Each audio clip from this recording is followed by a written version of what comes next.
Hello friends, कैसे हैं आप लोग। उम्मीद करते हैं सब ठीक होंगे। इस वीडियो में हम लोग बात करने वाले हैं प्रश्नावली 2.5 का क्वेश्चन नंबर 5। पिछली वीडियो में हम लोग क्वेश्चन नंबर 4 तक बात किया है। इस वीडियो में हम लोग क्वेश्चन नंबर 5, 6, 7 और 8 बात करते हैं। तो चलिए क्वेश्चन नंबर 5 क्या है थोड़ा पढ़ते हैं। क्वेश्चन निम्नलिखित संख्याओं में प्रत्येक में से कम कितना जोड़ा जाए कि वह एक पूर्ण वर्ग बन जाए। मतलब ये कोई संख्या दी हुई है, इसमें हम क्या जोड़ दें कि वह पूर्ण वर्ग बन जाएगी। तो चलिए हम लोग देखते हैं क्वेश्चन नंबर 2.5 का क्वेश्चन नंबर 5 का पहला क्वेश्चन 252। अब देखिए 252 का हम लोग निकालते हैं। तो ये यहाँ पे क्या है कि इसका स्क्वायर के बीच में है 1 और 2 के स्क्वायर, तो इसलिए जोड़ा लगा दिए। 1 के स्क्वायर एक का स्क्वायर 1 होता है, तो यहाँ पे 152। अब देखिए यहाँ एक बिठाएं इसलिए यहाँ भी एक 2। अब यहाँ क्या बिठाएं कि 152 से थोड़ी सी बड़ी संख्या आ जाए। ध्यान से देखिए 152 से थोड़ी सी बड़ी संख्या आ जाए, क्या बिठाएं तो यहाँ पे 6 बिठाएंगे। तो देखिए 6 छक 36 के 6 हाथ में 3, 6 दूनी 12, 3 15। देखिए 152 से थोड़ी सी बड़ी संख्या, तो अब ऊपर वाले में नीचे घटेगा। तो देखिए दोनों में अगर नीचे में घटा हो तो आप पहले क्या कीजिए, बड़ी संख्या में अगर घटा लगी है तो बड़ी संख्या में छोटी संख्या को घटा दीजिए। जैसे 6 में 2 गया तो 4, 5 में 5 गया तो 0, 1 में 1 गया तो 0। अब बड़ी संख्या माइनस है इसलिए माइनस लगा दीजिए। तो बताइए 152 में क्या जोड़ा जाए कि पूर्ण वर्ग बनेगा, तो 4। तो देखिए 252 में क्या जोड़ें, 4 जोड़ दिए 256। अब 256 किसका होगा, 16 का। समझ में आया। चलिए अगला क्वेश्चन देखते हैं फ्रेंड्स। नहीं आया तो इस क्वेश्चन में आप समझने का प्रयास कीजिएगा। चलिए अगला क्वेश्चन है 1825। 1825 देखिए किसके स्क्वायर के बीच में, 4 के, 4 और 5 के, यानी 4 से 4 4 16। यहाँ क्या आया 2 2 5। देखिए यहाँ 4 बिठाए क्योंकि यहाँ 4 है, 4 4 8। अब देखिए यहाँ पे क्या बिठाएंगे, हम यहाँ 3 बिठाएंगे। अगर आप ज़्यादा बिठाइएगा तो बड़ी संख्या हो जाएगी, छोटा बिठाइएगा तो बहुत कम छोटी संख्या हो जाएगी। तो 3 बिठाइए, 3 3 9, 3 8 24, कोई दिक्कत नहीं। अब देखिए नीचे बड़ा वाला में छोटा वाला को आप घटाइए, यहाँ पे 4, यहाँ पे 2। अब माइनस है इसलिए माइनस लगा दीजिए। मतलब 1825 में आप क्या कीजिएगा, क्या जोड़िएगा, तो 24। तो कितना आएगा, यहाँ पे आ जाएगा 9 4 8 1। अब इसका निकालिए 1849 का कितना निकलेगा, 43। चलिए क्वेश्चन नंबर 3 हम लोग बात करते हैं। क्वेश्चन नंबर 3 क्या है, क्वेश्चन नंबर 3 है 1750। चलिए इसको भी सॉल्व करते हैं। 1750 है। तो देखिए आप बताइए ये किसके स्क्वायर के बीच में है 1750, क्या आप बता सकते हैं, नहीं। तो 1750 देखिए 4 आपको पता होगा, 4 और 5 के स्क्वायर के बीच में। तो 4 से 4 को करेंगे तो कितना 16 आएगा। यहाँ पे क्या बचेगा 4, यहाँ 4 लिखेंगे, 4 4 8। अब 17 में 16 घटा दीजिए, 1 5 2। अब आप भी बताइए यहाँ पे कितना बिठाएं किस नज़दीक वाला संख्या। अगर हम यहाँ पे एक बिठाते हैं, एक बिठाएं तो यहाँ क्या हो जाएगा 81। 2 बिठा दिए, अगर यहाँ 2 बिठा दिए तो 2 दूनी 4, 8 दूनी 16, इससे नज़दीक। तो ये क्या हो जाएगा यहाँ पे, इसमें इसको घटाइए 4, इसमें इसको घटाइए 1, 0 माइनस, यहाँ नीचे वाला में माइनस। क्या जोड़ा जाए 1750 में, तो 14 को जोड़ा जाए तो वह पूर्ण वर्ग हो जाएगा, तो 1764। अब 1764 किसका होता है, देखिएगा 42 इसका होता है, 42 का। चलिए अगर आपको 3 क्वेश्चन समझ में आया तो चौथा क्वेश्चन आप ट्राई कीजिए और कमेंट बॉक्स में इसका आंसर दीजिए। चलिए अब हम लोग बात करते हैं क्वेश्चन नंबर 5 के बारे में, सॉरी 6 के बारे में। बोला है 4 अंकों की सबसे बड़ी संख्या निकालें जो पूर्ण वर्ग हो। तो चलिए हम लोग क्वेश्चन नंबर अब बात करते हैं 6। क्वेश्चन नंबर 6 क्या बोला है, 4 अंकों की सबसे बड़ी संख्या। तो पहले लिख लेंगे 4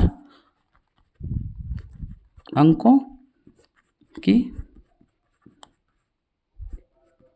सबसे बड़ी संख्या क्या है? 9999। 4 अंकों की सबसे बड़ी संख्या लिख लिए, कोई दिक्कत नहीं। चलिए अब हम लोग बात करते हैं इसको कैसे बनाया जाए। सबसे बड़ी संख्या निकालने बोलिए जो क्या हो, एक पूर्ण वर्ग हो। तो पहले 9999 को रखें, 2 2 का पेयर लगा दिए, कोई दिक्कत नहीं। चलिए सबसे पहले 9 से जाएगा, 9 नम 81। तो 81 में ये गया तो कितना बचा? 8, यहाँ पे 1। अब फिर ये डबल उतर गया 9। अब 9 और 9 18। अब यहाँ पे क्या डालेंगे कि ये इसका थोड़ी सी क्या हो जाए, छोटी संख्या हो जाए। तो देखिए यहाँ पे अगर हम 9 डाल देते हैं तो 9 नम 81 के 1, 9 72 और 8, 72 8 80, 80 का 0 हाथ में 8, 9 एकम 9, 9 8 17, 1701।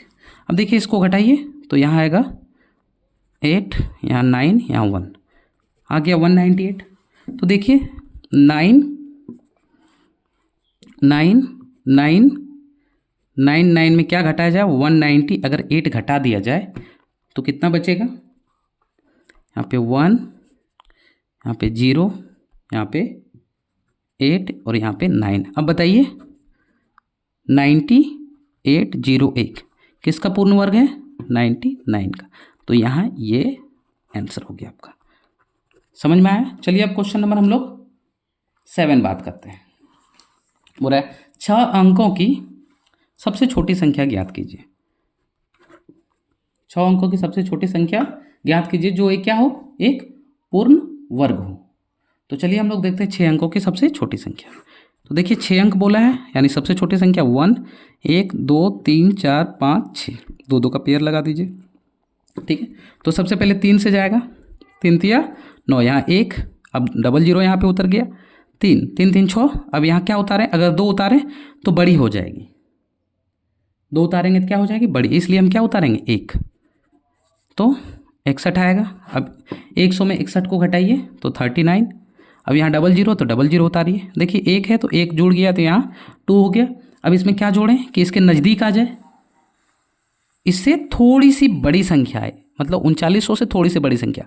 मान के चलिए हम साइड में देखते हैं, अनुमान लगाते हैं कि अगर हम 6 लिखते हैं तो 6 छक 36 के 6 हाथ में 3, 6 दूनी 12, 3 15 का 5 हाथ में 1, 6 छक 36 और 1 37, 3756 आ रहा है। तो अब हम लोग क्या करेंगे? 7 बिठा के देखते हैं। ठीक है, 37 7 49 के 9 हाथ में 4, 7 दूनी 14, 14 4 18 के 8 हाथ में 1, 7 7 छक 42, 1 43। देखिए 43 8 9 आ रहा है। तो अब हम लोग क्या बिठाएंगे यहाँ पे? 7। तो यहाँ भी 7 बिठेगा, तो 43 8 9। देखिए अब नीचे से ऊपर वाला को घटाइए, यहाँ पे 9 बचेगा, यहाँ 8 बच जाएगा। 13 में 9 गया तो कितना बचेगा? 4, और यहाँ 0। माइनस बड़ी में है तो बड़ी संख्या में माइनस। ठीक है, तो चलिए अब हम लोग इसमें क्या घटा दिए, घटा दे कि पूर्ण वर्ग बनेगा। तो 1 0 0 0 0 0, 6 अंक का सबसे बड़ी संख्या, सबसे छोटी संख्या में क्या घटाएं? तो 4 8 9 घटा दीजिए। घटाने पर क्या प्राप्त होगा देखते हैं। देखिए 10 में 9 गया तो 1, 9 में 8 गया तो 1, 9 में 4 गया तो 5, यहाँ पे क्या बचा? 10 में देखिए यहाँ पे, यहाँ ध्यान से देखिए, 10 में 9 गया तो 1, 9 में 8 गया तो 1। अब इसमें देखिए 5, अब इसमें 9 में 9, अब इसमें 9, तो ये इसका आंसर हो गया। ठीक है, चलिए अब क्वेश्चन नंबर हम लोग 8 बात करते हैं। Question number 8। क्वेश्चन नंबर 8 बोल रहा है एक आयत की लंबाई चौड़ाई से 6 गुनी है। तो मानते हैं, हल लिख लीजिएगा। आयत की लंबाई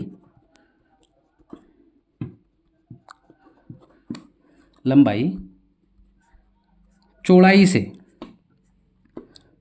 तो लिख लीजिए यहाँ आयत की चौड़ाई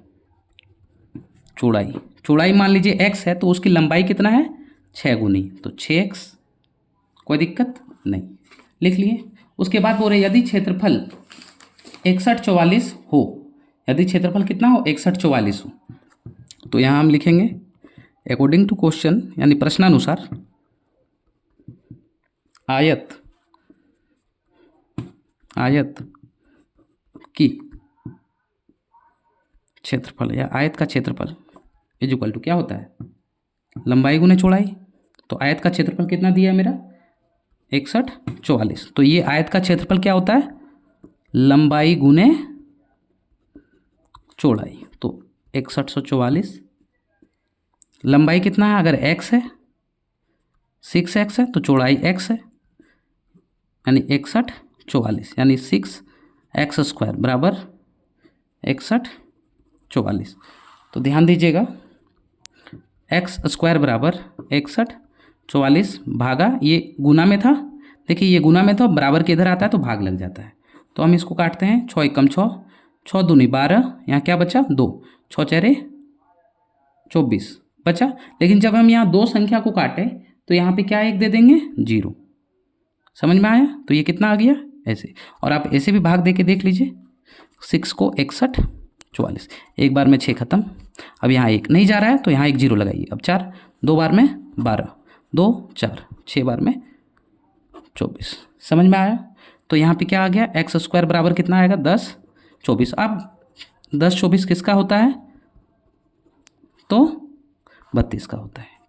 आप इसको ऐसे निकाल लीजिए, 10 24 किसका होता है दिखा ही देते हैं, किसके 3 के स्क्वायर और 4 के, यानी 3 तिया 9, 1 2 4 3 3 6।